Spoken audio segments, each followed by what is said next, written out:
दोस्तों, हमने पिछली वीडियो में देखा था कि किस तरह से हम अटेंडेंस शीट बना सकते हैं। चलिए अब आगे हम सर से सीखते हैं कि किस तरह हम सैलरी शीट बना सकते हैं और पे स्लिप बना सकते हैं।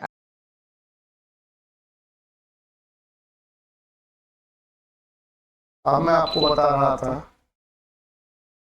यहाँ पर इस सेल पर मैं लिख दूंगा पर डे बेसिक सैलरी। यहाँ पर मैंने लिख दिया पर डे, ठीक है।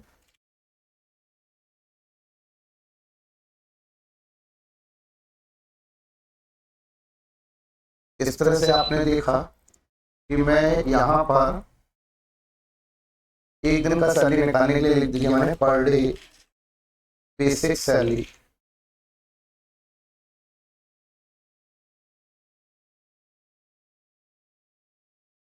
ऑल्ट के साथ एंटर करूंगा ताकि ये एक ही सेल पे शिफ्ट हो जाए इस तरह से, ठीक है। जब मैं लिख रहा था उसे तो ऑल्ट के साथ एंटर आपको प्रेस करना पड़ेगा। पर डे बेसिक सैलरी मैंने बताया 500, 500, 600, 400, 500, इस तरह से मैंने एक दिन का सैलरी यहाँ पर फिल कर दिया, करेक्ट। इसी के साथ आपने देखा मैंने ये एक दिन का मैंने आपको ये लिखा है पर डे बेसिक सैलरी। फिर मैंने बताया basic half day salary, basic H for half day salary, SALARY। ये आप देख रहे हैं कि कर्सर वाई के पास चल रहा है, उसे मेरे को अल्ट बटन दबा के एंटर मारना है, अगेन एक बार एंटर और मारना है। अब मुझे निकालना हाफ डे सैलरी। एक दिन का सैलरी 500, इसका हाफ डे निकालना है। इक्वल का साइन लगा हुआ, जो एक दिन का सैलरी है उसको डिवाइडेड बाय कर दूंगा 2।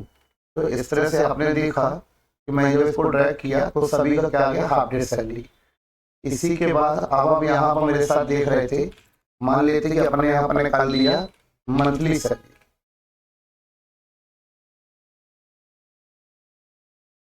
मंथली सैलरी ऑल्ट के साथ एंटर, अगेन एक बार खाली एंटर, इक्वल एक दिन का सैलरी है 500 और मंथ है 30 डेज का। तो मैंने इसको 30 से डिवाइड किया, इस मल्टीप्लाई किया, तो इस तरह ये एक दिन का सैलरी आ गया। सभी का मंथली सैलरी निकाल लिया फिर अपन ने।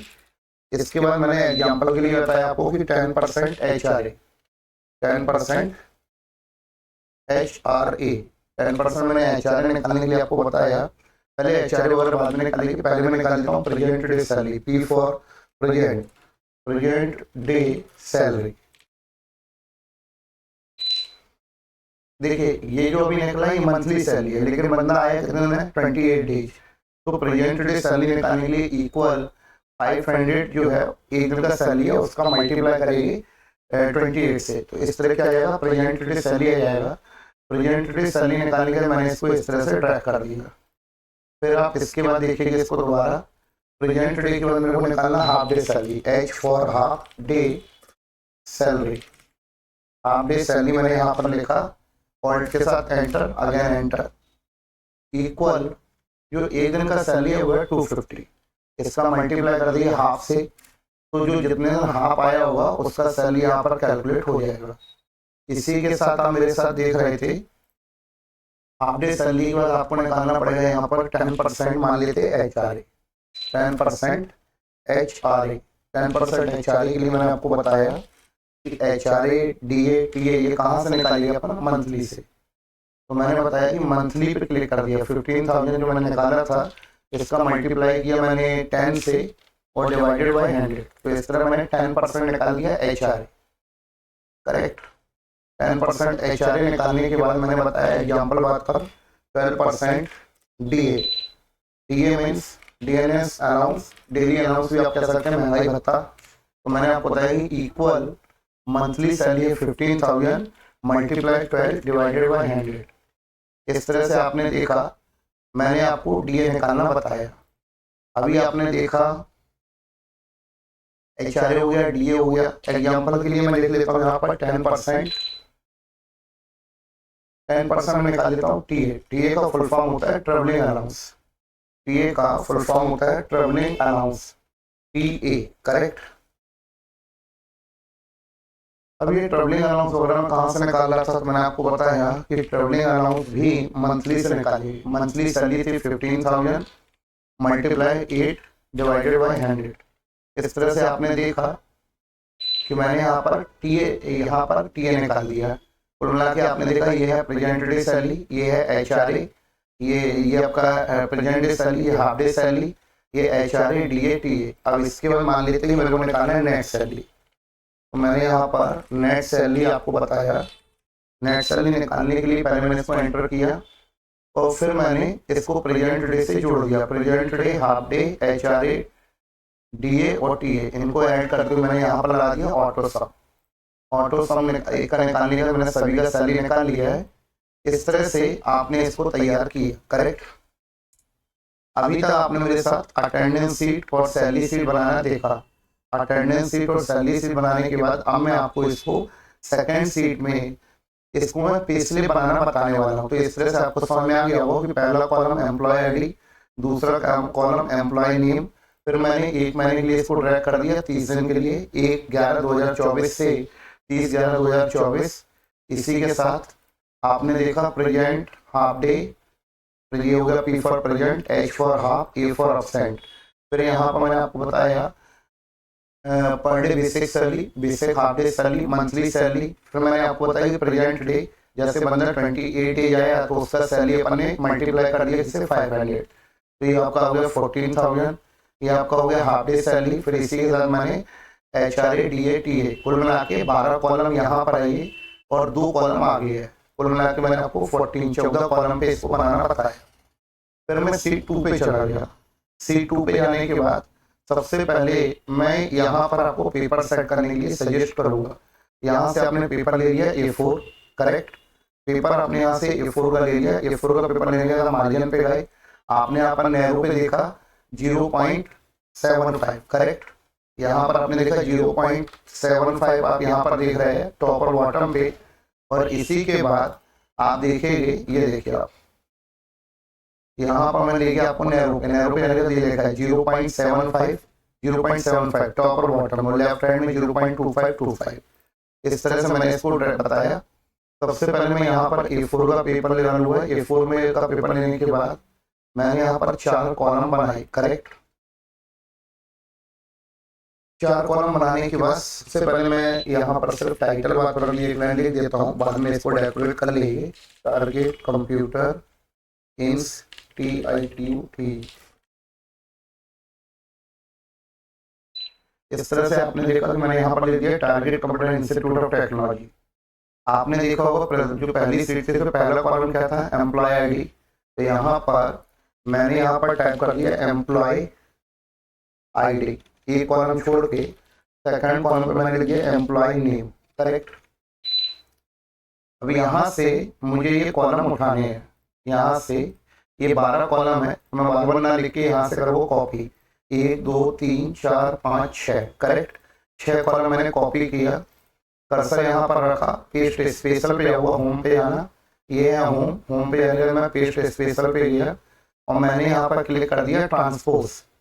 तो अभी ये आपने देखा यहाँ पर ये काय में थे, सीट 1 में ये हॉरिजॉन्टल में थे, तो यहाँ पर मैंने काय मिलाया वर्टिकल में। इस तरह से मैंने इसको यहाँ पर पेस्ट कराया, करेक्ट। ये हुआ है आपके 6 कॉलम। अब आप यहाँ पर आने के बाद देखिए अगला कॉन्सेप्ट। अभी मैंने आपको यहाँ पर 6 कॉलम में बनाना बताया और इसी के बाद अगले 6 कॉलम 1 2 3 4 5 6 इनको मैंने अगेन कॉपी किया और मैं C2 पे जाके कर्सर यहाँ पर लाया, पेस्ट स्पेशल पे गया और मैंने क्लिक कर दिया ट्रांसपोज। इस तरह से मैंने आपको यहाँ पर इसको लाना बताया, करेक्ट। इस तरह से आपने देखा कि 7 कॉलम यहाँ है और 7 कॉलम यहाँ है। अब मैं आपको यहाँ पर एक स्लिप बनाना बताने वाला हूँ। स्लिप कैसे बनाना है वो मैं आपको बताता हूँ। तो स्लिप बनाने के लिए सबसे पहले मैं सीट 1 पे जाऊँगा। सीट 1 पे जाने के बाद मैंने इस पर्टिकुलर एम्प्लॉय आईडी 1001 से लेके 1010 तक को सिलेक्ट किया, फॉर्मूले पे गया और यहाँ पर जाऊँगा मैं name define, correct. Name define option पे जाने के बाद मैं डिफाइन नेम पे गया और मैंने यहाँ पर लिख दिया, बाकी चलिए मैंने इसको आईडी नाम से डिफाइन कर दिया, करेक्ट। फिर मैं C2 पे आ गया, मैंने कर्सर यहाँ पर रखा और मैं चला गया डाटा पे, करेक्ट। अभी मैं गया था सीट 1 पे, जब मैं काम कर रहा था आपने देखा कि सीट 1 पे मैंने एम्प्लॉय आईडी 1001 से 1010 तक पहले सेलेक्ट किया। फिर मैं फॉर्मूले पे गया, डाटा पे गया और मैंने यहाँ पर किस नाम से इसको डिफाइन किया, आईडी नाम से। किस नाम से डिफाइन अगर आपको देखना तो आप नेम मैनेजर पे जाके इसको देख सकते हैं। आईडी नाम से मैंने डिफाइन किया, C2 पे गया, कर्सर मैंने यहाँ पर रखा, फर्स्ट एम्प्लॉय आईडी के सामने खाली सेल मैंने यहाँ पर कर्सर रखा, डाटा पे गया, डाटा वैलिडेशन पे जाने के बाद यहाँ पर लिखा था एनी वैल्यू, मैंने इसको हटा के कर दिया लिस्ट और सोर्सेस में मैंने लिख दिया इक्वल आईडी। जैसे ही मैंने इक्वल आईडी लिखा तो यहाँ पर एक ड्रॉपर आ गया, इस ड्रॉपर के थ्रू आप देख रहे हो एम्प्लॉय आईडी 1001 से लेके 10 तक ये पूरा कंप्लीट आने लगा, करेक्ट। अब मेरे को यहाँ पर देखना है एम्प्लॉय नेम, आपने देखा सीट 1 पे एम्प्लॉय नेम कहाँ पर है, 2 नंबर कॉलम पे, करेक्ट। तो इसी के बाद मैंने आपको बताया कि मैं सीट 2 पे जाऊँगा, यहाँ पर मैंने फॉर्मूला लगाया इक्वल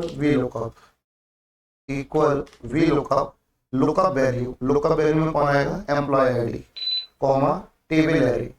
डाटा कहाँ पर है, सीट 1 पे मैं गया, यहाँ पर मैंने कर्सर रखा, कंट्रोल शिफ्ट डाउन और राइट, इस तरह से पूरा सीट मैंने एक बार में सेलेक्ट कर लिया, कॉमा कॉलम नंबर क्या था 2, 2 नंबर पर कॉलम पे था ना employ name, column number 2 comma और ट्रू के लिए आपको लगाना है 0, ब्रैकेट क्लोज देन एंटर।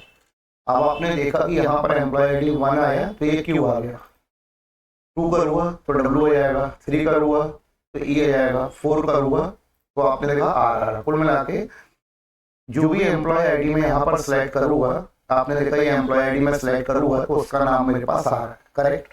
इसी के बाद अब आप मेरे साथ अगला कॉन्सेप्ट देखिए, ये सीट आपको बनाना समझ में आ ही गया था। अब मैं आपको बता रहा था मेरे को निकालना है पी मतलब मैं चाह रहा प्रेजेंट के लिए मैंने देखा कि प्रेजेंट का कॉलम किस नंबर पे आ रहा है। ये आपको पता है कि A to Z ये होता है 26, 27, 28, 29, 30, 31, 32, 33, 33 नंबर कॉलम पे ये प्रेजेंट आ रहा है, करेक्ट। प्रेजेंट ये देखिए आप यहाँ से अपना खींचेंगे तो ये आपको दिखा रहा है कि 33 नंबर कॉलम, ये देखिए 33 नंबर काउंट कॉलम नंबर ये है 33।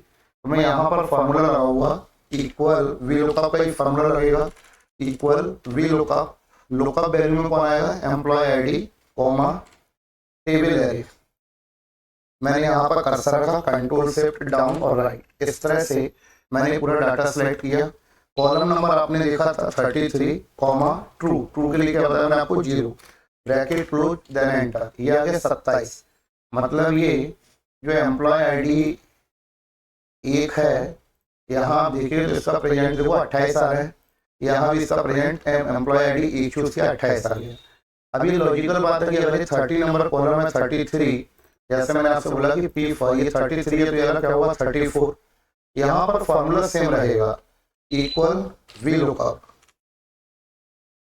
लुकअप वैल्यू में कौन आएगा, employ ID comma table array के लिए सीट 1 पे मेरे को जाना पड़ेगा। सीट 1 पे जाने के लिए मैंने पूरा डाटा सेलेक्ट किया, कंट्रोल शिफ्ट डाउन एरो और राइट, पूरा डाटा सेलेक्ट करने के बाद comma column number 34 comma true के लिए 0, bracket close then enter, correct. ये जो है ये हाफ आएगा 1 दिन। फिर इसी के बाद मैंने बताया ये हो गया आपका कॉलम नंबर 33, ये हो गया कॉलम नंबर 34, अब ये क्या आएगा column number 35 equal V lookup लगाने के बाद लुकअप वैल्यू में आप जाइए कॉमा टेबल एरे, सीट 1 पे जाइए। सीट 1 पे आने के बाद अब इस डाटा को अपन ने पूरा सेलेक्ट किया, कॉलम नंबर 35 कॉमा ट्रू के लिए 0, ब्रैकेट क्लोज देन एंटर। तो यहाँ पर आपने देखा कि कॉलम नंबर ये आपका हो गया 28 डेज, 28 दिन बंदा प्रेजेंट है, 1 दिन हो गया हाफ और 1 दिन हो गया एब्सेंट। मतलब आपने देखा 33 नंबर कॉलम पे ये आ रहा है, 34 नंबर कॉलम पे ये है, 35 नंबर कॉलम पे ये है, तो अभी इसी बात है कि 36 नंबर कॉलम होगा। अब मैं बार बार ये प्रोसेस नहीं करूँगा, मैं इसको कॉपी कर लूँगा, कंट्रोल C से मैंने फॉर्मूला कॉपी कर लिया, फिर मैंने फॉर्मूला इस पर पेस्ट कराया। मैंने बताया कि 35 के बाद 35 का कर दी मैंने 36, इसी के बाद 37, फिर मैंने बताया आपको 37 क्या हो गया आपका 38, करेक्ट। ये वाला हो गया आपका 39,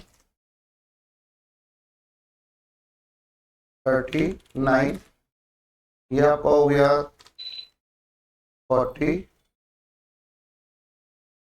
ये आपका हो गया 41, ये आपका हो जाएगा 42,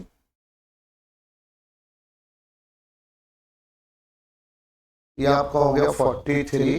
अपन फॉर्मूला पेस्ट करते गए और कॉलम नंबर बदलते गए 43 और लास्ट हो गया आपका 44। करेक्ट। इस तरह से आपने देखा कि मैं ओनली कॉलम नंबर बदलता गया और मैंने पूरी सीट तैयार कर ली है। ठीक है। इसी के बाद अपन इस पे सबसे पहले देख रहे थे, अपन ने इस पे होम पे क्लिक किया, यहाँ पर अपन देखेंगे all border. Correct. All border आने के बाद अपन ने ये देखा डाटा प्रिंट आउट में A4 का पेपर अपन ने सिलेक्ट किया था, इस तरह से नजर आ रहा है। ठीक है।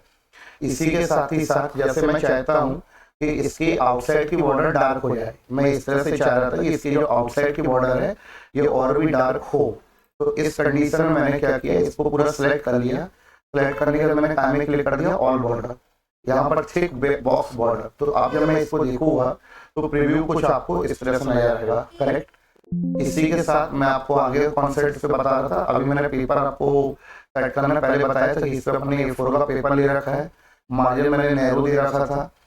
साथ ही साथ जैसे अपन को इस पे क्या बोलते हैं, इस पे अपन को कलर वगैरह डालना है, बोल्ड वगैरह करना है, तो यहाँ से बोल्ड, अंडरलाइन, फॉन्ट को इंक्रीज करना तो आप यहीं कहीं फॉन्ट इंक्रीज कर दिए, कलर कर दिए। करेक्ट। और इसी के बाद मैं आपको अब बता रहा था कि जैसे आप यदि इसको अपने नॉर्मल स्क्रीन पे कर दिया और यदि आप इसको और भी सेट करना चाहते तो थोड़ा थोड़ा अपना और सेट कर लेते, तो इससे क्या होगा, ये जो आपका गैप बच रहा है ये भी कवर हो जाएगा। देखा आपने। तो अब जब आप इसका प्रीव्यू देखेंगे तो ये नॉर्मल प्रीव्यू आपका इस तरह से नजर आ रहा है। करेक्ट। आप यदि चाहें तो आप यहाँ पर जाने के बाद शो मार्जिन पे जाके आप इसको हल्का फुल्का शिफ्ट भी कर सकते हैं ताकि ये बीचों बीच आपका प्रिंट आउट आने लगे। आई थिंक ये कॉन्सेप्ट आपको समझ में आ गया होगा। ठीक है। ये आपको आप समझ में आ गया हो प्रिंट आउट इसका किस तरह से आएगा। करेक्ट। ये पूरा पेपर में आ गया, और भी आपको यदि इसके आगे कुछ ही ऐड करनी है तो आप यहाँ ऊपर राइट क्लिक करके कॉलम इंसर्ट करके आप इसके नीचे कोई भी चीज ऐड कर सकते थे। मैंने समझाने के पर्पज से आपको यहाँ पर बताया था, इसलिए मैंने इसके आज की डेट में इसको इतने में ही सॉर्ट आउट कर दिया है। ठीक है। ये प्रिंट आउट पेपर के बीचों बीच आ रही है। आई होप कि आपको ये वीडियो अच्छा लगा होगा। ठीक है। आपकी यूजफुल होगा। आप इस वीडियो को एक बार में नहीं चलेगा, इसे एक बार, दो बार, तीन बार पहले देखिए, फिर आप इसको बनाइए। ठीक है। यदि आप इसको देखेंगे नहीं तो आप ये बना नहीं पाइए। ये प्रॉपर मेरे पास मैंने इस पर प्रैक्टिस किया और मैंने आपको एक बार बना के बता दिया। ठीक है। इसी तरह मैं इसको भी नॉर्मल स्क्रीन पे ले आता हूँ। अभी मैं जूम करके आपको दिखा रहा था, इसलिए मैंने इसको इतना बड़ा कर रहा था। इस तरह से आपकी सीट तैयार होगी। ये सीट तैयार करने के बाद आपने देखा कि यहाँ पर इस सीट है और इसको मैंने यहाँ पर एज स्लिप बेस आपको प्रिंट करना बताया। ठीक है। चलिए ठीक है। Okay, thank you. Friends, I hope ये वीडियो आपके लिए बहुत ही यूज़फुल रही होगी। अगर आप इसी तरह की नॉलेजफुल वीडियोस देखना चाहते हैं तो प्लीज़ हमारे चैनल को सब्सक्राइब कीजिए, वीडियो को लाइक एंड शेयर कीजिए। तो मिलते हैं नेक्स्ट इसी तरह की यूज़फुल वीडियो के साथ। थैंक यू, धन्यवाद।